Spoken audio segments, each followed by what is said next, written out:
Good morning, everyone. And I don't know how I let this story slip by me, but after seeing what happened to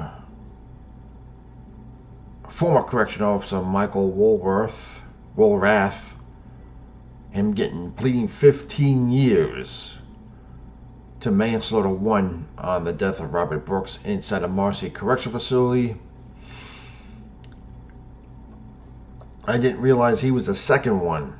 The first one was Nicholas Gentile, who was guilty of evidence tampering.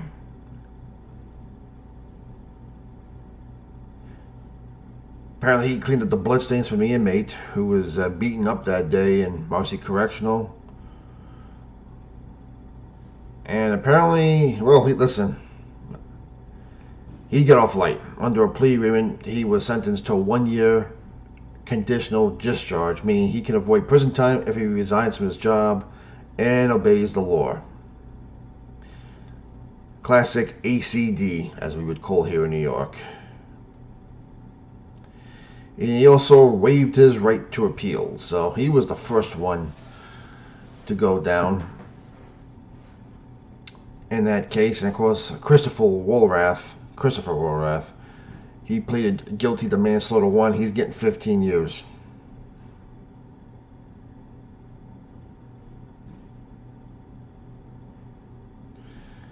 And unfortunately, this is one of many sentencing to come.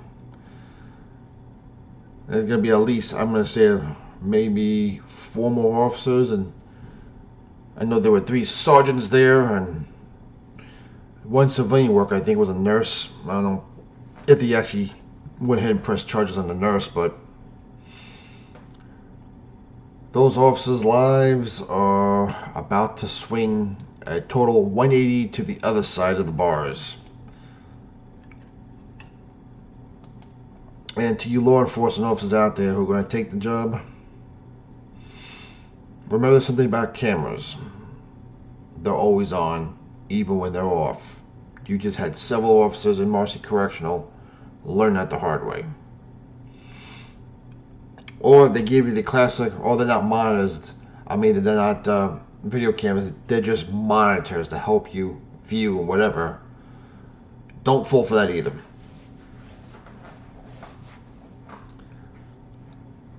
Unless you are in a room with no cameras, just assume you're being watched. And even then, the Lord God above you is watching. And you have to ask yourself, is this crap worth it?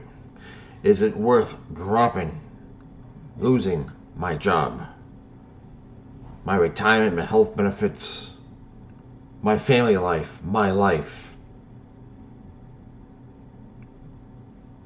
for this crap? And it isn't. In fact, the law enforcement in New York, if you're smart under the current laws, I would go out of state. I used to say, come here, earn your pension, earn whatever, make plenty of money, and then leave here and move to a red state so you can live real good. Because the way things are in New York State right now, and New York City, you want nothing to do with law enforcement in this state. With bail reform, the Holt legislation, predatory DAs backed by George Soros, a corrupt governor in Kathy Hochul, a corrupt Letitia James, who's under a federal and subpoena right now, to the point where the corrupt New York State Democrat legislation took taxpayer funds to defend her, which to tell you how corrupt the New York State legislation is. How desperate is New York? We're now recruiting people from other states to come here and take the job. They have made their standards so bad, so low, you gotta ask yourself, do you really want to work with these type of people?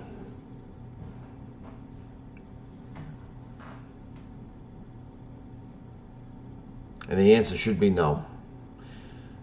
If you value morality, your dignity, your integrity, and you just want to do your job, and you want to do what's right by the law, and in God's eyes, more importantly, You don't want to work in the state.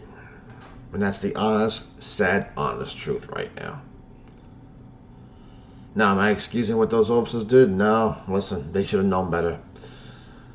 None of those officers were rookie officers. They were all veterans. They've all had plenty of time, and you had not one, not two, but three sergeants there, I believe.